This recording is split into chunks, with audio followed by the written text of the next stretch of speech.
plays in France, who really knows. Henry Thomas from Montpellier. We'll be getting to him shortly. But before we do, got to introduce our panellists for this evening. It's just Big Fat Das. Lonely Das. G'day, J-Boy. How are you, mate? I'm good, mate. Where's Quirky? Stuck in traffic yet again. So is Dow, apparently. Yeah, a bit of a stinger. Dow was a late scratching. Quirky's on his way, so he'll be joining in the call very shortly. But no battlers bench, and just me and Big Fat Das riding pine tonight. So this could be terrible. This could be so shit. Right. But I reckon it'll be pretty good. As I said, because joining us all the way over from, is it England, is it Wales, is it France, who knows? It's Henry Thomas. Henry! Yeah, how you doing, brother? Hey, lads, how's it going? Living the dream, Henry. It's a bit of a shit show, so I'm happy. Well, yeah, I mean, we'll get to that. Obviously, you know the PAC lads quite well, so you know it's a shit show all around when it comes to all things PAC. But before we get into anything, Henry, we'll go through obviously your whole career, and there's been some exciting stuff recently with your, for lack of a better term, defection to the Welsh from England. But we have a man on the inside, a friend you might know from your school days out at Millfield School, Shop the Prop, Joe Shoplin. He's been able to give us a bit of an insight. So during your time there at Millfield School with Shoppy, you had the nickname Meathead. How did that come about? Yeah, I turned up 13 years old into a boarding house with a lot of big rugby lads in it, and I was a big kid. Immediately got the nickname Meathead, and that's it. I thought, you know what, I'll ignore it. It'll go away. And it stuck with me now. 20 years later, whatever it is, like especially with those lads, I don't see him for 3-4 years, and it's like, Meathead, how's it going? I'm like, fuck, here we go again. Don't you love that shit? I love that so much. And then on top of that as well, you were the head boy there at Millfield. It came to an abrupt end, I'm led to believe, involving chickens. Do you care to elaborate on that further? Well, it wasn't chickens, and chickens were an idea. So the first idea we had was that we had a few farmers in our group, and you could purchase chickens for £1.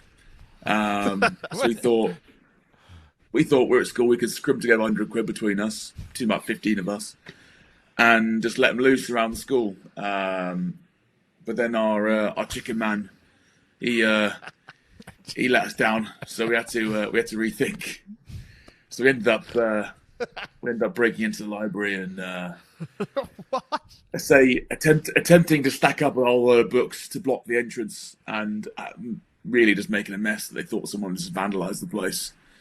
And then, snitches get stitches. Someone dropped their guard, and we got caught out.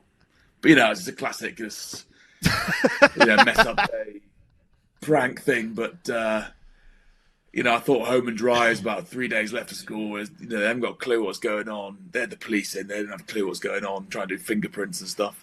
And I thought, that's it. We're done here. And then someone broke and got us all in the shit. Who was it? Do you know? Wasn't Shoppy, was it? Yeah, I do know. It wasn't Shoppy. No, he's good at keeping his mouth shut. Luckily, he's probably got a few more stories that he hadn't told you. But we know it was, and the poor bloke his mum's actually a teacher there, so. Narrowing it down, I like it. Yeah. He knows who it is. He knows who it is. Yeah. And it wasn't. And it's one of those things where we weren't like, he hasn't gone out his way to stitch us up, but he basically got caught out. He said he was staying at someone's house that night, and his mum's basically just called him out, and he's broken. And yes, it led to a pretty awkward finish to 5 years at school. And I've touched on it, obviously. One of the biggest dirt bags not to go pro out of Millfield School is Joe Shoplin. He's recently moved back to the UK. How do you feel about that? Would you prefer he stayed in Australia scaffolding or what? Yeah, probably actually. It was good. You know what? I love coming to Aussie and going with Brizzy and coming to see him. Now I've got to pay for a hotel somewhere, don't I? You can always crash with us if you want. He's a good lad. He's always a good crack, and he's the guy who introduced me to PAC in the first place. Good man. On your shoppy. Mate, on a serious note, you were talented athlete back at school, having played cricket, and played England under 16s, 18s, 20s, before playing in the Premiership a day after your 19th birthday. Mate, what is the schoolboy system like over in England? Is there as much perceived pressure for you to expectation for you to make it as soon as you come out of school or whilst you're at school? Is there as much pressure as there is kind of over here, or more? Firstly, it's decent research there. I'm not sure I can even remember all those stats. Thanks, Dan. I don't know, man. When you're 16, 17, 18, you're just playing the game you love, right? And it's like, you're like, oh great, you're going to a camp, this is awesome. Yeah, it's a bit of pressure, but you're just playing. You don't really know how the whole thing works, and you go on a few of these tours and a few of these kind of age group stuff, and it's just good. It's just good crack. It's good fun. And then when I left to go to Sale, and been a front row guy, and I was, I played a lot of sevens in it, believe it or not. I was 120 kilos like I am now. I was scraping over 100 kilos when I left school. And I was like, you know what? There's no way they're going to play me for, 3-4 years. They're going to stick me in the gym. I'm going to go to uni, have a good time, and try and work through a few years' time. And lucky enough to, give it a shot pretty early, and it went well. But geez, my first couple of years, I'm still small for my position now. You must have some lads on here, some tight heads who are 130, 140 plus, right? And it's never been me, so I got absolutely killed the first couple of years. These old battlers who've been in the league 15 years and are ex-internationals just fucking look at me like a bit of fresh meat, all their vertebrae and their necks have fused. Yeah, look at these old guys 35 and be like, I ain't got a fucking clue what I'm doing. But I can run. Right, I made a few line breaks, just what you want your tight head doing. And I just basically learned from there, really. But I actually just completely avoided your question about the schoolboy stuff, right? I forget it too, mate. Don't worry about it. No, I think it's a bit more serious now. I go back to the school, and they've got cameras everywhere. They've got sports code, coding their games, analysts. Yeah. And for us, we used to get a sixth former to sit on one of those handheld cameras and follow the game, and he was stood where everyone else was stood, so he'd get in a conversation and he'd be looking this way in the place, the play going on that way. And we could have, next day we huddled in a little room, in a sweaty little room, I think it was in the library, and we'd watch it, and suddenly the kind of camera's going the wrong way. You think, fucking hell. By the time, you didn't think it was budget at all, but you look back now, you're like, that is budget, Love it. Oh man! Yeah, I think we're lucky. We had a really good team when I was at school. As guys, Jonathan Joseph, Maka Vanapola, Reece Ruddock, who plays for Ireland. We had a real strong team, and so we won most of the games. So the pressure didn't really feel like that. It was just kind of enjoying ourselves and usually winning, which was nice. Love it. Awesome. Henry, just wanted to introduce you to Ed Quirk. He's joined us on the panel this evening, so he's back. He's made it through the traffic, so he'll be joining in. All the way from Japan. Just flew in this afternoon, so, mate, what a pleasure to be here with you. G'day, Quirky. How's it going? Mate, to be here with you. G'day, Quirky. How's it going? Mate, as good as it gets, mate. As good as it gets. After seeing your mug. With a name like Meathead, was there much... there wouldn't be much shift in positions you could play, right? Meathead can't play on the wing, can't play second row. He has to be in the front row. You've been pinned for life since day one, mate. Yeah, I got labelled, didn't I, by some sixth formers at 12, 13 years old, and my destiny was filled. I tried to play number 8 for 2-3 years, and then I just remember coaches going, "Nah, go back." I reckon props for you. Yeah. I'm looking down, I'm like, yeah, probably right. Yeah. Oh, mate.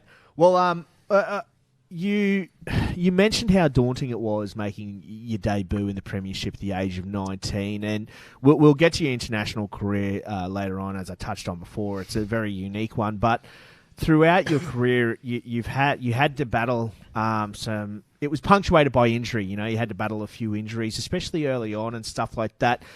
Getting into the psyche of a pro footy player, how do you deal with that, and what sort of effect does it have on you? Obviously physically, but also mentally, especially playing as a tight head prop in one of the toughest rugby competitions in the world.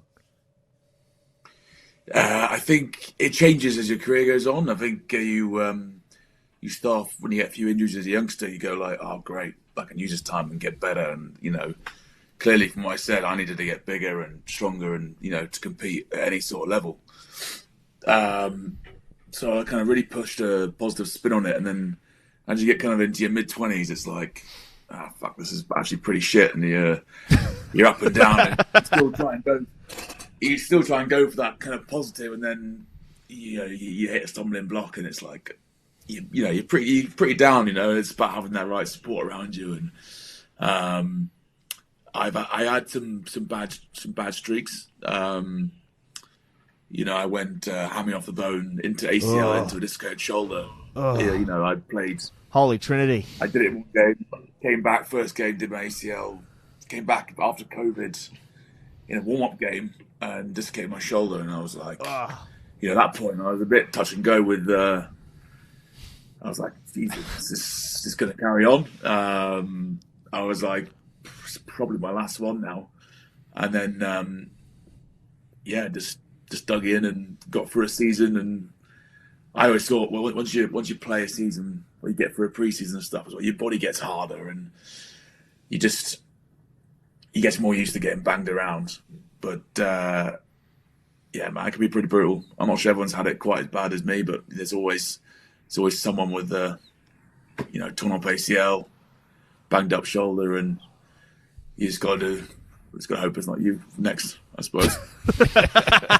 That's all a bit depressing, really. Yeah. Do I deal with it well? Do I deal with it well? Sometimes yes, sometimes probably too much on the piss, probably. I spent so you dealt with it 2 weeks out in Oz. I spent 2 weeks out in Oz after my first ACL. I went out with the City Sevens with the PAC lads, and man, I just try and get back fit and try and enjoy myself along the way. Probably too much. Well, mate, firstly, you got to, commend yourself for that hard work that you've done to get through, mate. I've been through a fair amount of shit as well, on and off the field. So, mate, hats off to you. And it's as hard as it is to get back, mate. Sometimes you need to do what you did and let go for a little bit to snag back, the love for rugby. And as you said, harden up your body. But, mate, as Jay touched on it just a little bit before, mate, your very unique international career. Obviously, 7 England caps. Mate, you've just been called up into that Welsh 54-man squad for the World Cup. Again, congratulations. And, mate, we'll start at England, your inclusion there, mate, in the squad, and then obviously eventually debuted against Argentina. You want to walk us through that one? Yeah, I mean, I felt like, this is going back to 9 years ago now. So, I felt like I was on a pathway then to kind of break through. So we had a good 20s season, 20s World Cup, and they got me involved in a few camps the year after that, a year and a half after that, and I was just the young guy, massively out of my depth, but training, and I felt like I was on this path. And when I first won my cap, it was Argentina. It was a Lions year, so a couple of guys away, and I knew it was my chance, really. And I kind of hung on to that for about 18 months. Did that tour, did a Six Nations, and went on tour to New Zealand, which is awesome. But I still felt like I was in that kind of periphery of that team. I was still a young guy. I was trying to work out what was going on, and how to play a game at that level. I didn't really know. I was probably overawed at that time. I was 21. Probably didn't really believe in what I was doing. So when I left that squad, I got a neck injury after the first test in New Zealand, and then came out, had a really good season with Bath. As a year we got to the final in the Premiership, but at the end of the season, I did my AC, got back for the semi and final, but missed out on the World Cup squad. So and then that was it really. After that, I was in and out squads, injuries, get back playing well, get another injury, and I said before, I don't really hold any grudges for not getting picked in that time. At the time I was fit, I was playing better than guys who were getting selected. But my only frustration with the England stuff is I never got to play when I was kind of anywhere near my best. I was just a young guy and hoping for that to be a start of something long at that time. Yeah. Have you got one of those old man seats in the shower? What's that? Oh, like Wendy's. Yeah, just with everything, mate. Just hold on to anything I can, A lot of lean bars. Yeah. No stairs at home. Shower seat. Just gotta hold on to the bar. Yeah. And be all right. Use the soap holder as a footrest. Yeah, you got. I saw you got the support dog there in the back as well. You gotta keep faking it, right? That's it, mate. Eddie Jones has recently been appointed as the Wallabies coach, mate. You played your 7 games before Eddie came to the helm, mate. Did you have any much contact with him? And if so, what do you think of Eddie? And what do you think of Eddie will bring as Wallabies head coach? Yeah, so like I said, I played before Eddie. I was kind of involved. So obviously he came in after that World Cup that I just missed out on. So I came into one of his first squads, and so did all my training camps post my 7 caps with him. And he's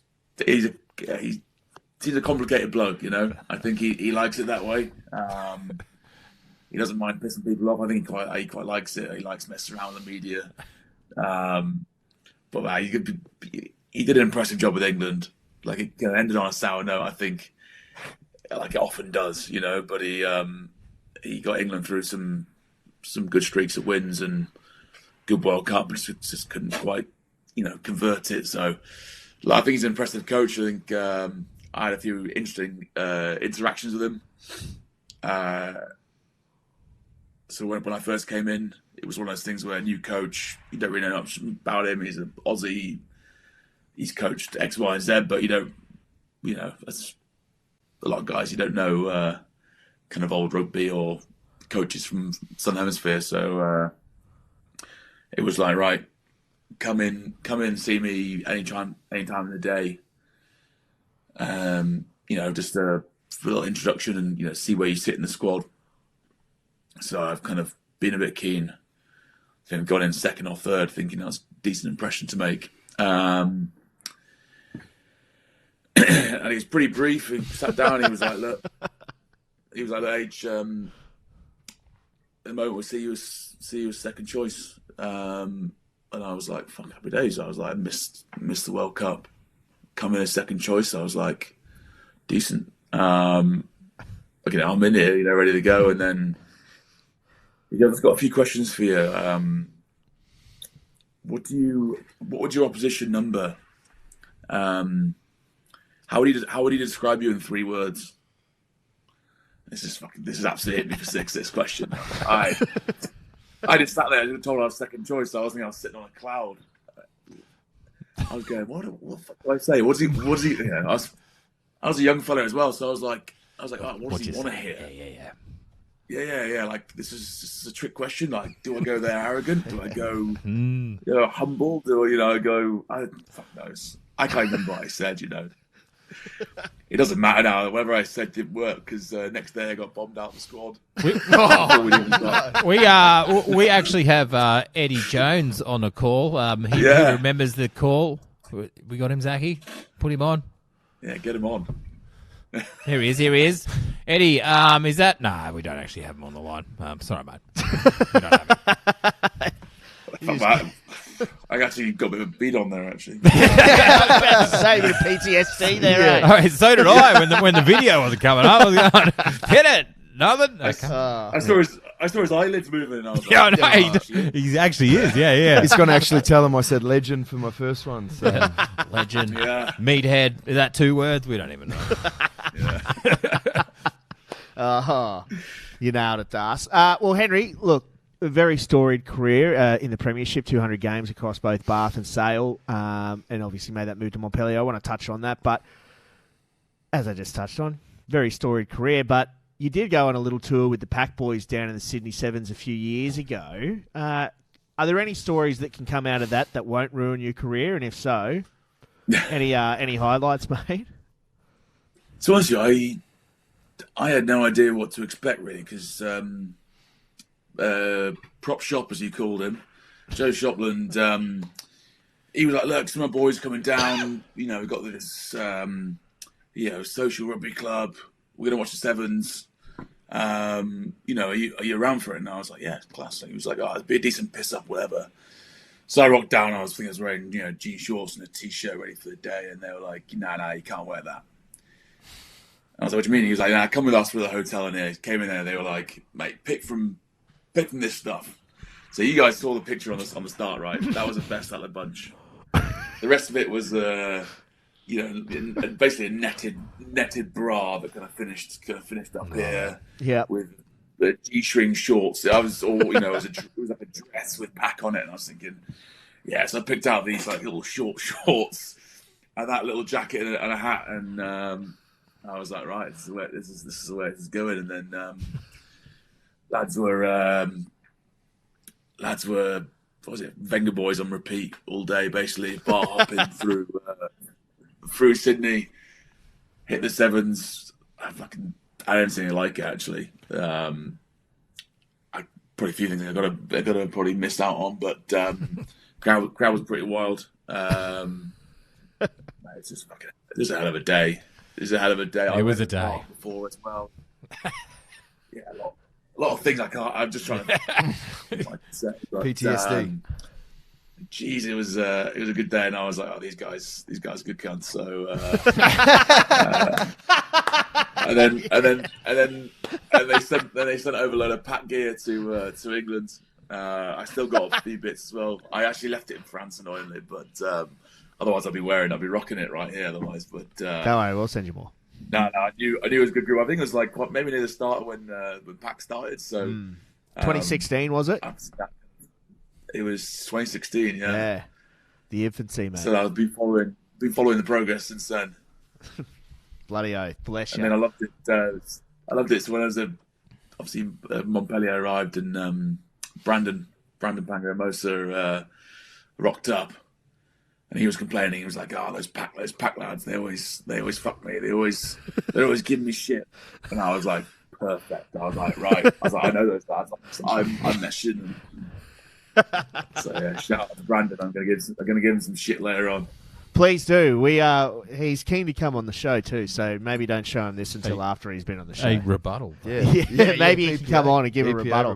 But speaking of, obviously, BPA, your teammate there at Montpellier, as I touched on before, a couple hundred games across a couple clubs in the Premiership. What prompted the move to the top 14 of Montpellier in particular? Well,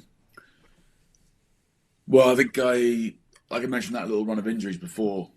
I played out that season, and Bath were kind of umming and ahhing about re-signing me, and then I had an offer to go to La Rochelle for a medical joker during the season, and Bath kind of shut it down, saying they needed me for the rest of the year, but they didn't want to give me a contract for the following year. So I was like, fucking brilliant. And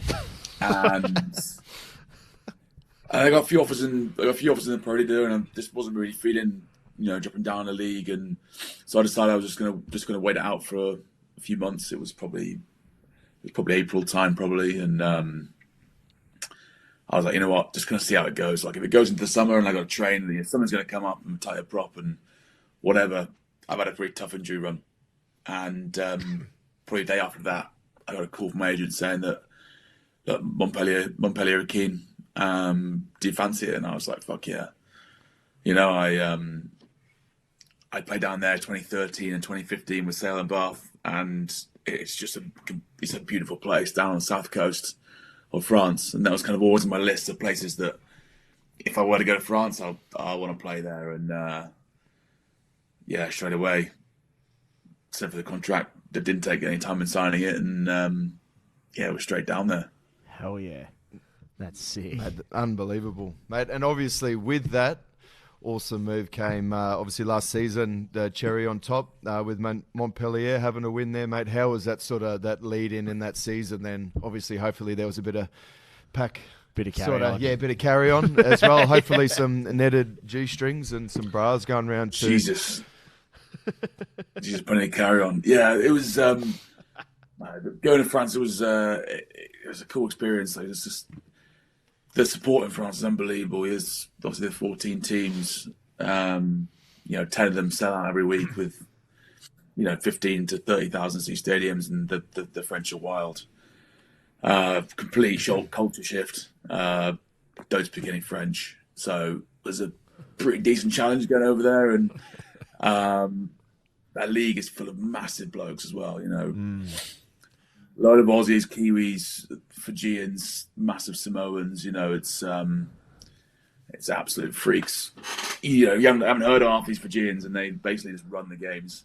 That's incredible. So it's kind of a bit of team problems, and I think after like 5 games we had like a massive meeting with the president about, it was a crisis meeting. He's picking guys out, going, what are you going to do to make this club better, whatever. And then from there onwards went on a 10-game winning streak, which put us to the top of the table, and we kind of stayed there for the rest of the season. And it was a bit surreal, really. You could see the support building around the club as the year went on, and I went to the semi-finals in Nice, and I think it's like 40,000 there. It was about 35 degrees as well in the footy stadium there, and sport's unbelievable. And we got through the final in Stade de France. It's like nothing I've ever been to before. I think atmosphere-wise, it was probably on par with internationals that I played. Complete full house. Like you wouldn't see that in the English Premiership. It's the grand final there is at Twickenham 80,000, but you probably get 60, 65 in there, and it's during the day. But the finals 9:05 start.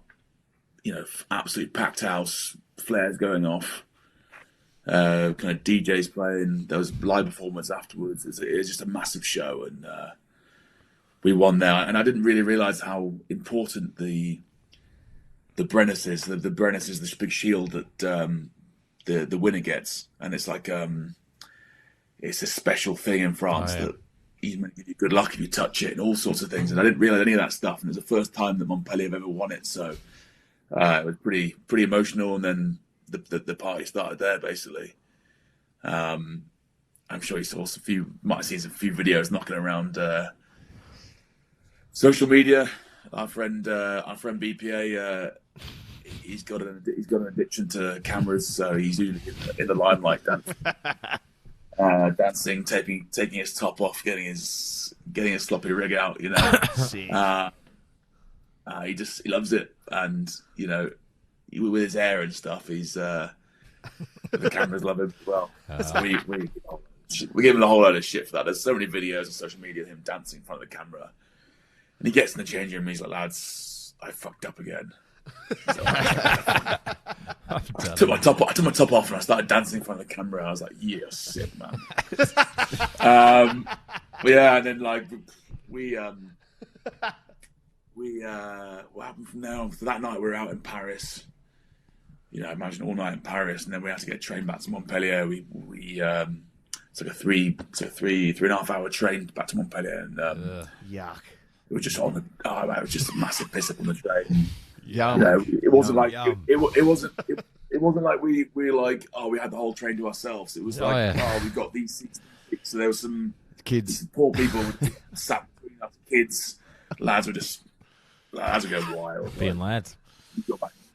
We go back into the in the station coach to the centre of town. There's like 13,000 people just waiting for us in the middle of town with a stage.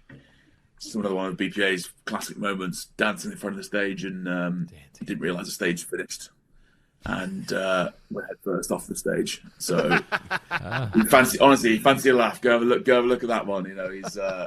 He's clapping away, dancing to music. Side to side, and then his right foot misses the stage, and he goes face first, smashes his head in. I think he got concussion from that as well. Love it. Mate, obviously the game over at the top 14 over in France is heaving at the moment. You've played in the Premiership. Mate, what's it like seeing 3 of those Premiership clubs fold in this last year? And what do you put that down to? And then what do you think's different from the Premiership compared to the top 14? It's so sad seeing teams go bust. There's so many good players, good blokes who lost their job and got to the point where the market is kind of saturated now. So there's kind of record number of players who are Premiership standard who can't get clubs or are fighting for really really poor contracts, and it's not great because you always know the superstars are going to get picked up, and no one has any space in their budget until someone top quality comes available, and then suddenly they manage to find a bit of space in the salary cap. But there's loads of guys dropping down leagues, and it's just it's tough to see. And I think without going too far into it, honestly, it was just probably poor business models, spending too much money, and then with COVID, just knocking these guys' revenues. And the big difference really is probably the sponsorship with Canal mainly, then Canal Plus in France. France is a massive country, so their deal they get so much more money. Also, they fill out their stadiums. The rugby's at the main hubs of these towns in France, so sponsors are really keen to throw money at it. And I think in England, football, soccer is so much bigger in a lot of these towns that the rugby takes a bit more of a backseat. And it's pretty tough going in the Premiership at the moment. And it was a good time to move to France for me, I think. Bloody oath, you nailed it. Yeah. Absolutely crushed it. And so it's a bit of a weird one for you. You have, for lack of a better term, you've now pledged allegiance to Wales through your father's heritage, born in Swansea. Was that, considering your history, obviously born and raised in England, played 7 times for England, played a lot of your Premiership football there, was that a very difficult decision to make, especially considering that now having pledged allegiance to Wales, there was a change of contract at Montpellier and you no longer have that Montpellier gig to go back to? Well, firstly, it seems like no one likes me now, I see, because I'm a traitor to the English and I'm still English to the Welsh. So we still love you, mate. I'm like a leper, No. To be honest with you, the whole thing came out of the blue, really. I knew once that rule changed that would be the case, but I didn't really know the Welsh rules around, being eligible to play. I thought you had to be in Wales, so. One of the reasons I moved out to France because I was like, right, this kind of England stuff's probably finished now. I'm probably too many injuries, and I wanted that change and just not to be involved anymore. And that was quite a big thing to do as well, to kind of almost give up on that, even though I wasn't that close. Was just like, I felt like I missed out on international stuff. But I got to France, and this is a totally new experience. And then the week before they announced the squad, I had a call from the forwards coach just saying, are you eligible? And I was like, I think so. You tell me. I don't know the rules. And he was like, oh, I was like, my dad's from Swansea and, all that stuff. And he was like, okay, right. He's like, your name's in the mix. We'll let you know on Monday. And I was like, all right. And that was it, finished. And I was thinking, like, is he for real? Like, is this something that's going to happen? As you can sound, I'm kind of as English as it gets. And I've got a call Monday after training, and they were like, oh, mate, you're in for X, Y, Z reason, and we're going to announce it in about 5 minutes. And I was like, fuck, right. Obviously went on social media, and it was a thing that stood out. It wasn't that a few guys got missed out because of they moved to play in England, and that was quite controversial. And then me being an ex-England international being selected was quite controversial. So it kind of made headlines. So I was getting a load of messages. At the same time, Montpellier were like, part of the reason we wanted to do next year was to cover the World Cup, and there's changes terms, and we're going to have to choose between the two. And I was like, fuck. I'm getting all these like nice messages being like, congratulations, awesome. Like, when are you starting? And I'm like, well, I don't know if I'm going yet. Like, I've got no job, and I had to work all that out. And it was, it was a chaotic couple of weeks. And I was like, right, I can't miss the opportunity to play international rugby again in a World Cup. I missed the World Cup in 2015 when I was thereabouts. And, this is a massive thing for my career. And if it doesn't work out, I end up going or playing, this is a chance I regret if I don't do it. So I was like, right, Montpellier, I'm going to do it. They said, okay, nothing we can do about it. We'd love you to stay. And so I kind of started packing my bags. And about a week later, I had a chat with the president before one of the games. And I'm lucky enough to have a good relationship with him. And he asked me, he was saying, well done. He asked me, do you like living here, like playing here? And I was like, yeah, I love it. And he was like, right, well, let's see what I can do. I'll try and sort a contract out for you. And then that was probably an hour before where we had a game to play as well. And I was like, my head was fucking scrambled again then, because I was already packing my bags, thinking about which region might have me in Wales.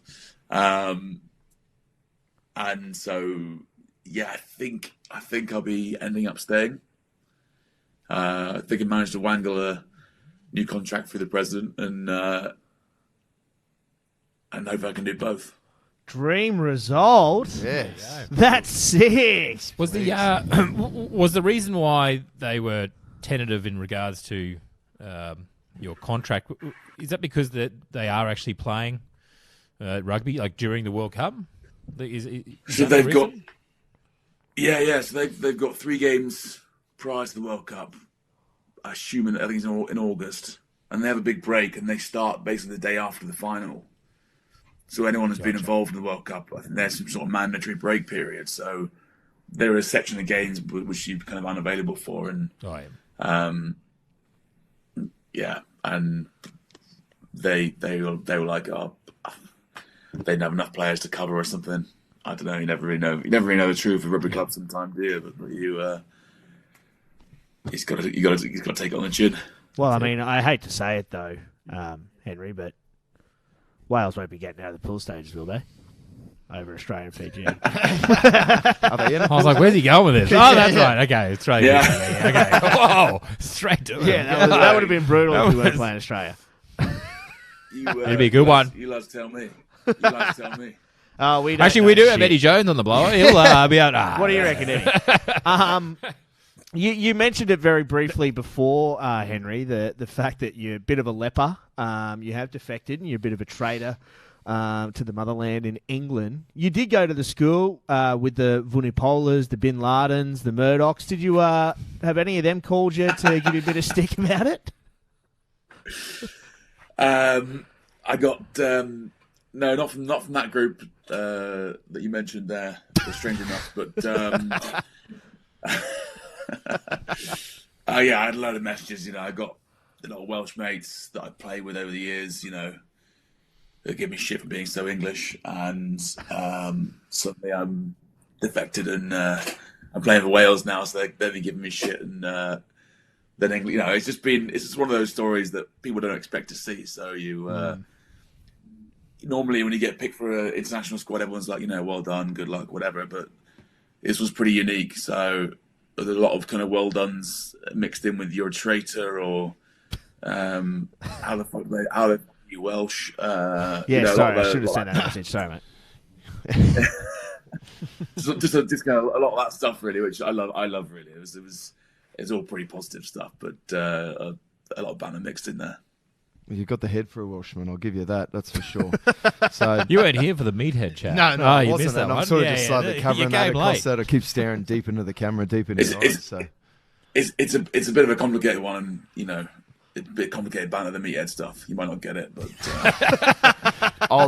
a really long story. Maybe one of the lads can explain to you later on. We'll catch you up. Yeah, I'm still trying to work it out. I keep looking for cues in the background. But I'm not quite there yet. Well, actually, in the background, is that your English cap in the back, or is that your school cap? Or that looks like cricket kit.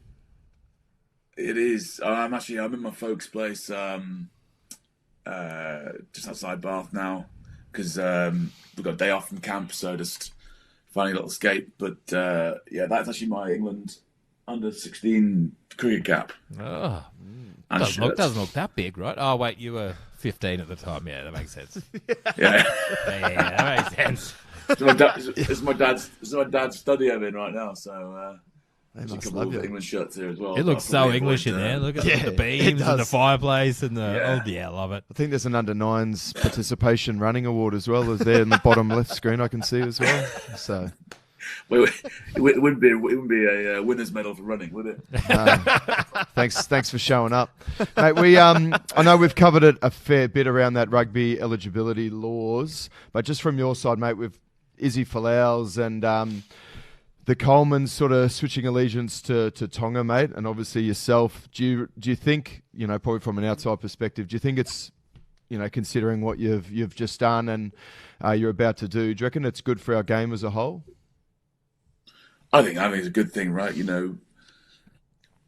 It's probably not massively designed for people like myself, but I'm super excited about it anyway. But especially for guys that have played for New Zealand, Australia, and that have their heritage elsewhere, and can make those tier 2 nations stronger. And because there's so many quality players from Tonga, Samoa, Fiji who have ended up playing elsewhere, and I think I'll make the team stronger and make the competition better, right?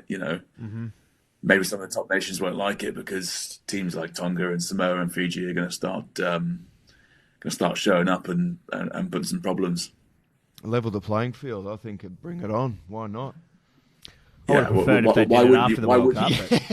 Especially in Fiji.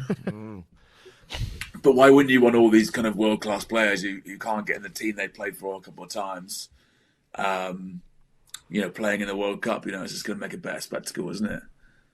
Mate, 100% agree. Yeah, it's going to be I'm pretty all tough. for him playing at the World Cup. I just want him to play for Australia. Yeah. Well, there's that. Yeah. There is that.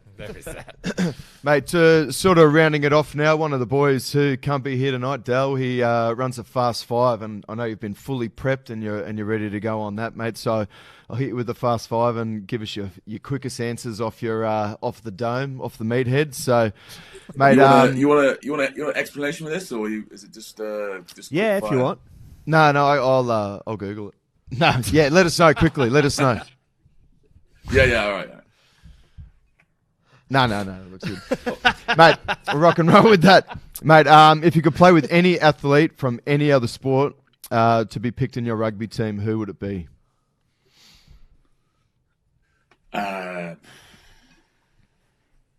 Performance-wise, someone like Michael Jordan would be pretty sick. But for the banter, I'd say Ricardo. Daniel Ricciardo. Yeah. What position would he be? Yeah. Where would you put him? He came over to Farley House once with when I was at Bath with Red Bull, and we did a promo day. If you search it, it's good stuff. We did a scrum against I've seen that. The Red Bull racing car. Yeah. But he was there all day, and he was he's a funny bloke, and he just like pretty down to earth. Like didn't mind being on like a promo day, which I imagine is pretty crap, you know. He just had a laugh with us and was kicking balls around, and he reckons he was a bit of a footy player back in the day. But yeah, he was a good crack really, and I want lads around the squad who are going to be, you know, come out on the beers and have a bit of banter about him. Just another good Aussie, you know. That just seems to be the flavour. Add it to the list, mate. Yeah, mate. Number 2, your career highlight. It's probably three-way tie. First cap for England was pretty special when I was a youngster, and then facing the Hacker at Eden Park, another kind of thing I thought I'd never be able to do, and then after a massive break, you know, playing that top 14 final, winning that top 14, and the celebrations afterwards are just Jesus, I'll never forget. Awesome. Yeah, that's all pretty electric. Mate, best teammate. So there's been plenty of characters around. You know, guys you'd know, Danny Cipriani. When he came back from Australia, went straight into SAIL team and caused plenty of trouble. That's part of the reason why he left, I think. Andy Powell. I'm sure you heard Andy Powell from over the Welsh guy. Yep. Drove a golf buggy down the M4, down the motorway and round here, and lost his driving license. He was why? He was great. He was great fun. He was just a wild character.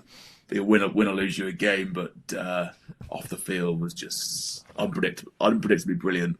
I think probably a guy you may not know, I've got Elliot Stuke, who's now playing with me at Montpellier. He's been kind of fringe of England for a while, second row, but just the guy just brings the energy, you know. Whether that's not, you know, on the pitch, bring the boys up, or out in the bars, picking the ladies up. Yeah, you know, he brings the energy. Love it. That's the kind of teammate I like. Nothing better than a weird second rower. No, all of them. Right, and yeah, you might have already named a name, but we're looking for worst teammate. Would have shout out BPA, should we? I'm not sure I've bagged him enough yet. Nah, he's he can't be. You can't act someone with a worse teammate, can you? But I'm sure people know who they are. I like guys who come out with a team, come out with the socials, and the guys that stay home. They're usually my mixture of worst teammates. Love it. Don't have to name them, you see. They probably won't listen to this anyway. Ooh, that kind of caliber of person. Love it. Too busy training or doing abs or something. Right? And last one, mate. Biggest influence on your career? It's probably going to be my dad, I suppose. Even now, you know, he was a fly half. Played for London Welsh back in the day. So very different positions, but he knows his rugby, and he's the one who always pushed me when I was a kid.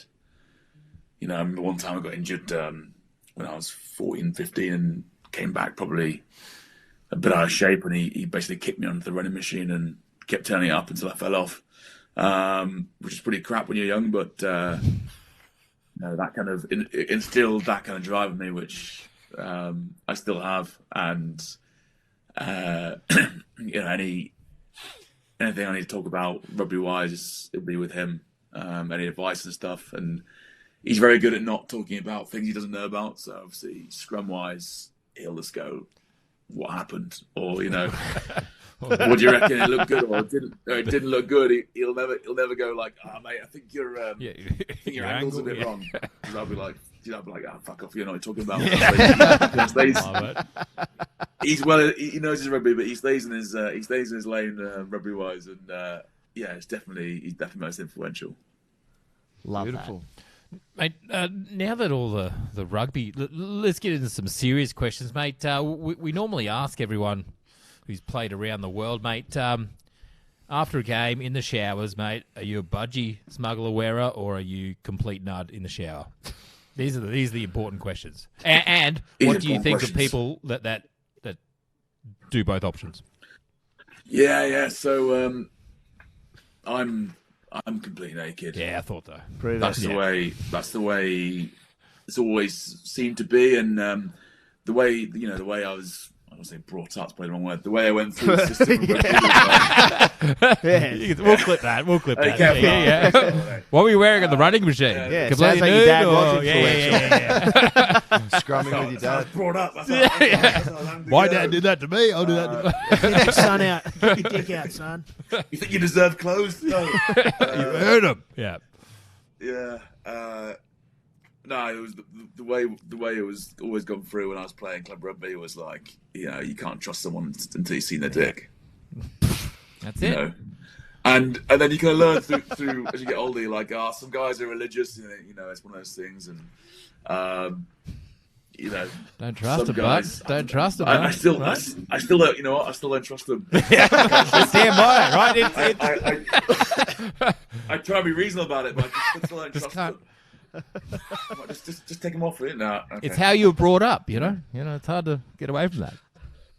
Mate, if you could, who would you rather have on? J-Ball wrote this one. Who would you rather have on your tour, Prince Andrew or Prince Harry? I mean, surely there's only one answer to this question, isn't there? Andrew, you're an Andrew guy. I thought you'd be an Andrew guy. I knew it. I told you, J-Boy. I think that question came from Johnny Brown, actually. So apparently he's got a private island he goes to, doesn't he? Yeah. Hey, you can shower all you want there, and yeah, man, whatever. Yeah, cameras are watching. Go on tour. Outrageous. Hell of a party. Oh, that's everything Big Fat does? Yeah. You don't want to ask that last one? You ask it. No, that's all right. Okay. No, let's ask it. I was told, so this one's, it's a well-known format. Fuck, marry, kill, except it's me, Big Fat Das, and Quirky. Go. Why do you want to ask this one? I don't know. He's frigid. That's true. Because I wear bike pants in the shower. I didn't want to talk about this. It's not about me. It's about him, right? I'm more of a religious I need a bit of clarity. Who wears smugglers in the shower?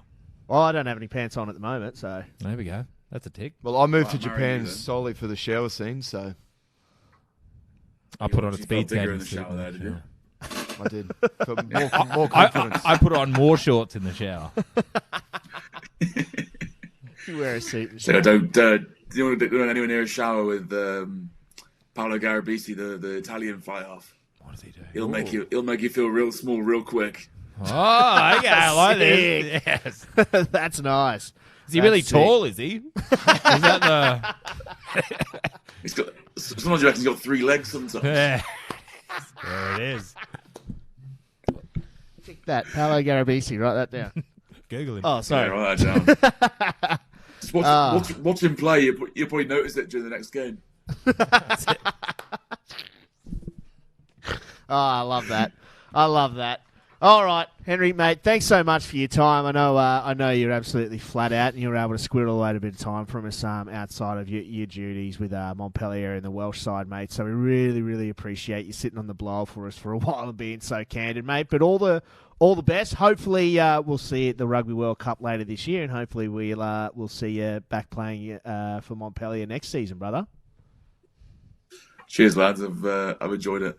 Mate, it's been absolutely awesome. It's everything I thought it would be. Oh, yeah, big expectations. Henry bloody Thomas, everybody. Round of applause. Henry Thomas, thank you so much, brother. Absolutely awesome. Absolute legend, Henry Thomas, man, dialing in all the way from the UK. Mate, 9:30 in the morning there, I was like, yeah, we'll just get you on for 20, 30 minutes. I think that was an hour later, and he's still on the blower. So, mate, absolutely awesome stuff. I was only 50 because, remember, Quirky, we had to... knock it we back. had to delay it a bit because of Quirky's traffic. What happened, mate? Now that you've caught your breath.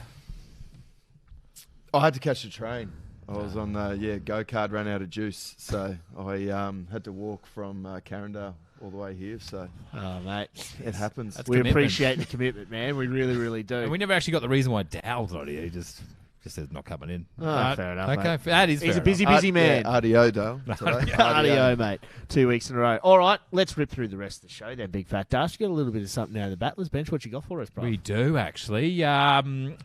This one was, I think, J-Ball, you and I, we'd seen a video in regards to the NFL, all the different NFL logos, and we thought we'd go down the West Ladies Day and just ask some of the punters down there. We'd hit them up with a logo with none of the insignia as to where it's from or what they're called, and this was the results that we got. How are you guys enjoying West Ladies Day? Do you know what? I just love every minute of it. Can you ask me a fun question, though? Hello, darkness, my old friend. Okay. These are logos of rugby teams all over the world. Australia. So am I, actually, on some of these. Oh my god, it's the f***ing Crusaders. Something Modi. Some Modi thing. Oh, Chiefs! That is the Chiefs! That is the Chiefs! Let me tell you, that's the Chiefs.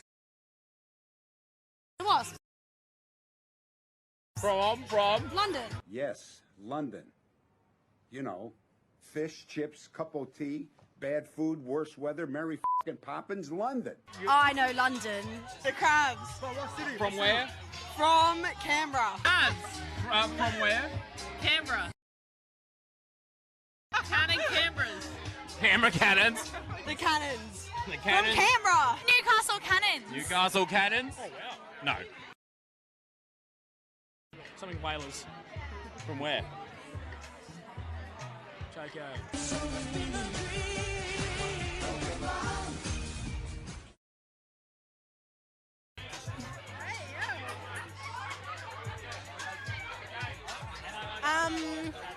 They're Ghosty Ghosts.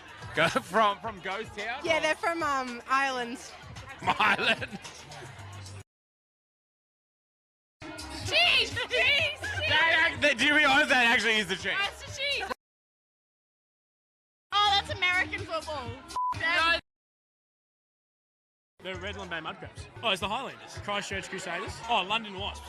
Oh, that's the New England Free Jacks. Those are the Harlequins. Bristol Bears. Brisbane. That is correct.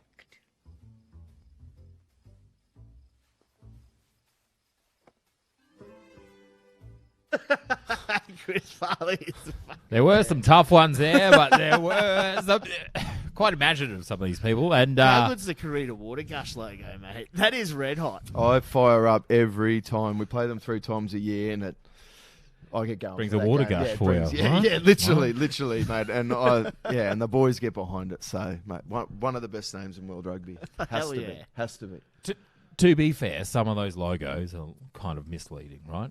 So we may even do some redesigns of, again, I think I tried to do them last year on my my phone. We may do it again later on in the year.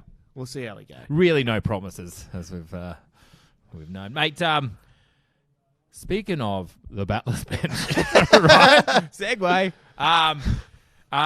We just, a lot of chat's been coming in, you know, what's Ryan up to?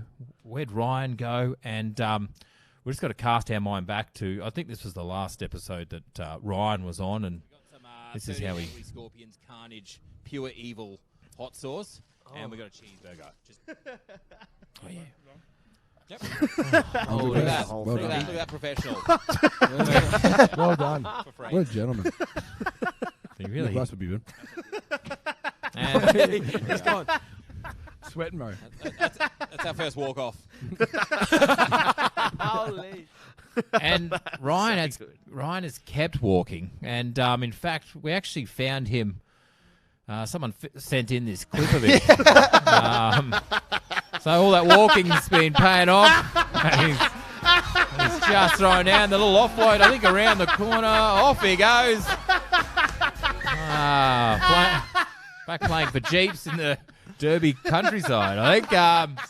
Feels looking full. It is. It's looking great. Can you play that clip again? Go Zach? again. Go again. Roll that again. Same sleeve. Check him out. Same sleeve. That is Freeds. Just Dawson dudes, man. Jeez. Have a go at that wheat bag. Oh, love it. The Yes. papoose, the Yes. front hanging over the. Yes. So there are, life after the Battlers bench is always good to see him always doing looking well, good. man. So Landing on it is his good to feet. see him doing well, landing on his hefty feet. That's good. So all the best. That'll be me one day. You know? That's it. One day. That's it for the Battlers bench this week? I think so. Awesome. Well done. Round of applause for Big Fat Dart. Some of your best stuff. Good to get one back on, friends. All right. You sent that in, by the way. You sent that in. So just in case he tries to go at me. Don't throw me under the bus. I think Quirky I think I might have sent it. Yeah, I didn't send it. Are we allowed to snitch on this show? Or? I think we just did. Yeah. Good one, Das. All right, now quickly, let's do our red hot takes for the upcoming weekend of footy. I don't think we did too well last weekend, but no. C'est la vie, that's what it's there for. Out of left field. Quirky, your red hot take for this upcoming weekend of footy. Obviously, we're getting into the nitty-gritty of the Super Rugby season. And look, I'm an Aussie man, and I know I'm probably snagging someone's here, but I'm going to back the horses, mate, to do the job. The Brumbies, yes. Waikato. Yes. Mate, they've obviously, leading in, they had a little bit of hiccups. They're still trying to find their feet, and a tough game on the weekend. I know, controversially, potentially could have been pipped, but I think that's what they needed to jump on the bird and get in. And we saw our mighty Reds do a good number on those boys, so I think the Brums are watching very closely. As one of our previous guests, Nick White, said, I think they might have a few tricks up their sleeve or try to even bore them out of their game. Hell yeah, man. And you reckon the Brumbies are like, well, the Reds can get close. Surely we can beat them, right? Yeah. They might have written that down on the game plan page, maybe. We just don't know. Ring the Chiefs and go, you guys nearly lost to the Reds. Like, Confidence shot. Yeah. Big Fat Dash, your red hot Well, take. I'm going to go back to the shoot shield. I'm going to go with 2 Blues, currently coming 8th, to beat Norths, who are currently coming 3rd. Oy. 2 Blues have had 3 wins on the trot. I just reckon they're fizzing at the bunghole. 2 Blues. Do you get any sort of compensation? I feel like 2 Blues comes out of your mouth every second. Or Hunter week. Wildfire. Yeah. I just love it. They're the two that generally get. You get kickback from there? We'll see how we go at the end of the season, you know? Maybe. I hope so. 2 Blues. Shout out. White Flies. That's a bloody good one, Big Fat Dart. That's a big one. Fingers crossed it comes through. Now it's just time for our rugby segment. So, Big Fat Dart, your rugby from the weekend just gone. Just touching on that Chiefs game. Big Peter Gus-Sowakula. Mate. I just, he's just got, mate. He's just that cult kind of rugby guy. Yeah. Like, the Reds used to have Radiki Samo, where just even him having in the team, and like, I don't know whether does he actually ever bend from the waist up, or is he just a solid mass, mate? But just his work rate and like, mate, that chip and chase, right? You know, he's off to France next year, I think. Mm-hmm. And he was one of the youngest ever Fijians to play basketball for Fiji just before his 19th birthday. Luke. He played basketball for Fiji. Little tidbit there, mate. There you go. Do some research. And originally he was a winger. I wrote that down too. Nice. Well done, Big Fat Dust. No, Peter Gus-Sowakula. Mate, I reckon I love him. One of those guys that sort of got stitched up by this eligibility rule, played one game maybe for the All Blacks, and now over to France, and obviously can't play for Fiji for some time, which is a bit of a stitch up, all things considered. But, mate, he's a gun, and as you said, he is cult hero status, man. I love it. He is the absolute man. So Dowell obviously isn't here, but his rugby from the weekend just gone. Announced today, Stan Pilecki medalist for the second year in a row. It's Harry Wilson.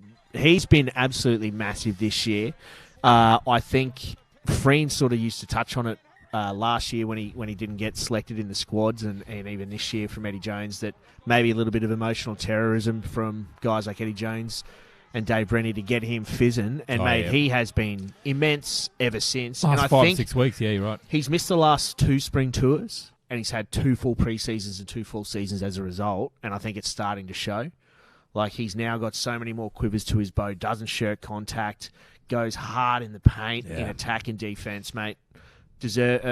I think it was between him and Fraser McWright getting that Pilecki medal. And with the they've announced it very early, haven't they? Normally they wait 6 months, 13 months, just make a post on Instagram. 13 months and just. Oh, and by the way, this guy next season kicks off. P.S. This is what happened last year. Yeah. No, but, mate, credit to him, mate. He's been huge this season, and I think the amount of tackles he made in this game was huge. Yeah. I think it's like he was just consistency. That was pretty much what I think everyone was putting it down to, was the consistency of what he had the few big carries and the offloads and different things, but, mate, I think he's rounding his game out very nicely as a young fella, and he's chewing on the way to the gold jersey, I think. 100%. Quirky, your rugby from the weekend just gone? Devon Flanders, mate. Electric, and you'll see it here. Just, mate, a bit of trickery, but, mate, doesn't look like he's got the speed, but, mate, that's two fast guys he's gassing. Right hand, left hand. Mate, he did something similar a couple of weeks ago down there playing against the Crusaders, mate. Like sort of a bit of an unsung hero in their team. He's been in the system. You know, he's got Artie. He's got a lot of guys that have sort of held onto that spot in the bench spot for a while, and, mate, he's started to get his flow on as a young guy, and, like, that's just not a one-off thing. He's causing some trouble there. Yeah, so I think that back row with Artie Sarve, Duplessis, Carriffy, and Devon Flanders was pretty bloody red hot this season. Massively. So I think he's sort of edged himself in there very sweetly. With a name like Devon Flanders, geez, you better be good. You better be good. From a junior, you better be dominating. And, it's either footy or straight to accounting. Like, that's your two options. Sinking or floating, right? With a name like Devon Flanders, and he's floating. Yeah, and he's a big unit. So, Devon, I love you very much. Don't listen to them. All right, well, that rounds out this week's episode of the PAC Rugby Show. I know it was a long one, but Henry Thomas was absolutely red hot. Yeah, Big Fat Das and Quirky, thank you so much for giving us your input and being the rock that this show is built on. We couldn't do it without you. And speaking of rock, Zachy Boy and the ones and twos, as per usual, out of DoubleTake Studios. Absolutely crushing it. My name's Jay Boy, and as per usual, stay safe, enjoy your footy, and we'll see you next week. Ciao.